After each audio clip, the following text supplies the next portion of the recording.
Hello. Alright, tulog. Do not be afraid to fail because failure is a part of growing.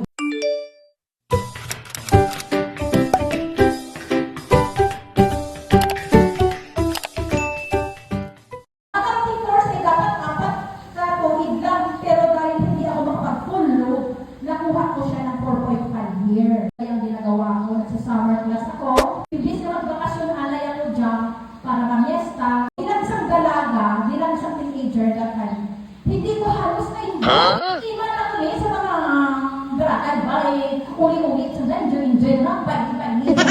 Ako naman, ispilaro na tagal, redepso na summer. Kung ko sa kabalitin ko, higidran na itong mga kasiyahan na rin. Naisip ko din kung ano ang i-prioritize ko. Napanaw ko lang halin sa restaurant, paagto sa Adamson, para lang makatipid ng pamasahe.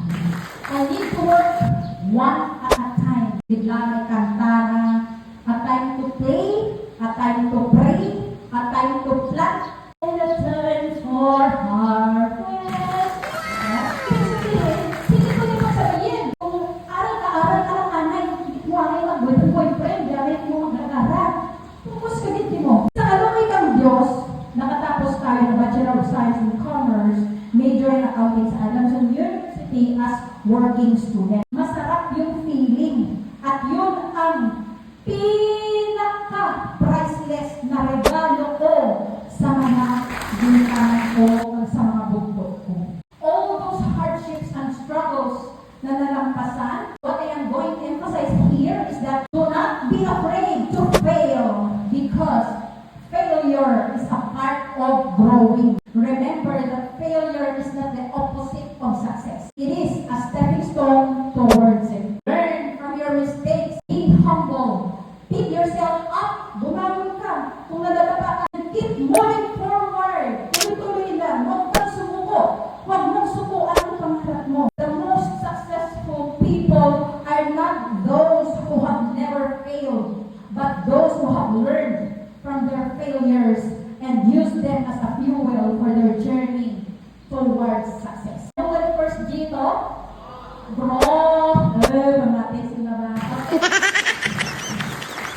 The second G is gratitude. Say thank you more often. Say it with your every step, every prayer. When you appreciate people, life always gives you more pleasant things. Mga tao dapat ko pasalamatan, no? Bukod siyempre sa pamilya ko, na siyang naging inspirasyon ko, sumikapan ko din ay gusto sa maging proud na natin. Taong sumusuporta at tanggap ako maging sa mga imperfections ko. Medyo mag-rewind lang kita. Grade 3 ako, o dyan sa Bidatan Elementary School, ay alin ako sa kanina. In my first 2 weeks, biktima kita kapang bubuli. Nabuli nanda ang mga taga-bundok, mga bukit, puno ang mga estudyante. Unlog ako malutak, may na mo. Ano kayo? Bago tayo lang dagmay na ako na lang source of income ko malam. Ano lang masama dyan? Hipos lang takon sa ugalingon ko. Patunayan ko sa kanila na ang pinubuli ninyo ay may mararating.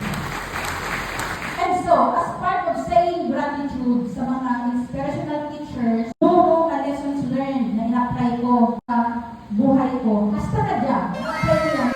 Natutunan natin sa mga teachers natin. Apply natin yun. Especially yung mga moral values. Hindi ko kinbalikpatan. Si Sir Malakal, ang aming makisig na CAT Commander. He teaches us the value of discipline and self-control. Kapit-takon kada mag-CAT drill kami. Kailangan mong matuto at sumunod sa instruction. Otherwise, bibigyan ka ng penalty para sa kakatibay mo both physically and emotionally. Hindi ko nakalipatan si Ma'am Galenas ang napaka-strict pero compassionate na math teacher. Isang ano galing kalingot, isang ano galing kabudlan, isang bagay. Basta maman-ano lang ang magic formula o galit ma-solve ang problema. Si Ma'am Galindo, ang aming stricto pa rin, no? Pero asensyosa na science teacher. He always understands us, mabisan hindi kumpleto ang mga gamit naman. During the experiment portion, ay wala pa na ako si Google, wala pa na just one click, makuha mo na ang solusyon sa hypothesis mo. Kay kato, mano-mano. That's 85, di ba? Tayo yun, pag mag-experiment tayo ng ganito. Kapay, baralan si Hana, dilog ba yung ikakdar na kung ano mga picture yan, at doon lumalabas ang resourcefulness ng mga bata. Lesson learned ko kay ma'am, the law of attraction. Positive thoughts bring positive results, while negative thoughts bring negative outcome. Meaning, a positive mindset will attract more success and happiness. Dapat i-mindset mo parati na kaya mo. Mindset mo pwede na nakarating ka lang sa pangarap mo. Dahil mindset mo yan, yan ang driving force mo. Kasama din sa law of attraction, kung may 5 na marites, ikaw paanong ka na marites. Kung may 5 na magsipag at sumama ka doon, ma-attract din mo eh. Paanong ka na masisipag. O graduates, be careful kung sino samahan yung mga grupo. Yung magandang, yung makakapag-influensya sa inyo kanali. Who will never forget ang aming English? Ito, strictong motivated English teacher and class advisor, Ma'am Alotencio. Always reminds us that life is like a river. Hindi ko malipatan ang implied message ng story namon.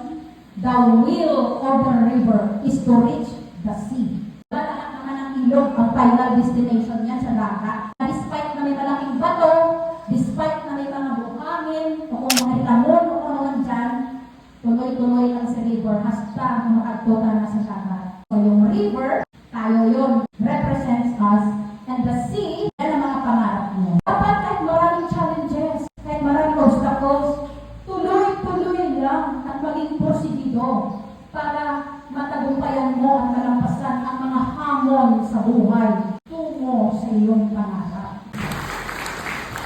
I have been very fortunate to have a group of extremely amazing people that accepted my imperfections but also pushed me to be the best version of myself. And that being said, I am giving gratitude to those people. Tanan na na-mention mo kanina no, sa journey ko. So I just wish sana nandito si Ma'am ganito, ang mga teachers namin, para malaman ang importansya nila sa akin, sa batch namin, at sa tanan na naging estudyante nila. The second G, ano to? Correct. The third G, and the most important one is the love of God. He is the power and source of all things. Agad siya ng divine guidance. Sa aking pagbinturar, ginubayan na ako, ang ginpadala na ang mga tao na maging instrumento para makabulig ka na. Pero niya ginapabatsyag na I am not alone on my journey. Ay sa Manila, ikaw lang sarap. Ikaw lang talaga sarap ng pagbinturar. So kinangulan ko ganda na ang mga pangamuyo ng kapirmi. Diyos lang talaga kakampi mo. So in conclusion, allow me to end my speech by giving away 4 P's. Sino yung mga 4 P's? Beneficiary dito. Amen. Okay. Turuan mo ako ng 4 P's. Pero ang 4 P's na yan, hindi convertible to cash. Ito lang naman ang mga bagay na nakatulong sa akin. Halin ka to, hasta ka dyan. Kaya graduate, present ka ninyo, inyong kaugalingan. I assure you, ikaw ay magiging successful na teachers, successful na accountants, successful na engineer, doctors, nurses, or negosyante. Kung ano man na gusto mo, na sa palagay mo, ay naka-align sa talent mo, sa skills mo, or sa abilidad mo. Okay? So, ang first P, plan. Dapat meron kang plano. Klaro sa'yo kung ano ang plano mo, kung saan ka mag-aaral, anong kurso gagawin mo, kukunin mo. At ang plano na to, pinag-aralan mo na to, ay yung makakabuti sa'yo. Parang yung bahay, dapat may blueprint, dapat may plano, para alam ng mga trabahador kung wakto-agwas ba yan, tira ka kwarto, kung 2-story ba yan. So, kailangan may plano. Hindi pwede wala. Bisan simple, basta may plano ka. The second P, termina nila batian niya kayo na sa mga messages ng mga opisyalis na rin. Perseverance, tiyaga. Gusto kong sipag ka, walang tiyaga. Dapat magtiyaga ka sa lahat ng bagay, sa lahat ng oras. Oo, mahirap, pero sabi nila, pag may tiyaga, may nilaga. Kumbaga, no pain, no gain attitude should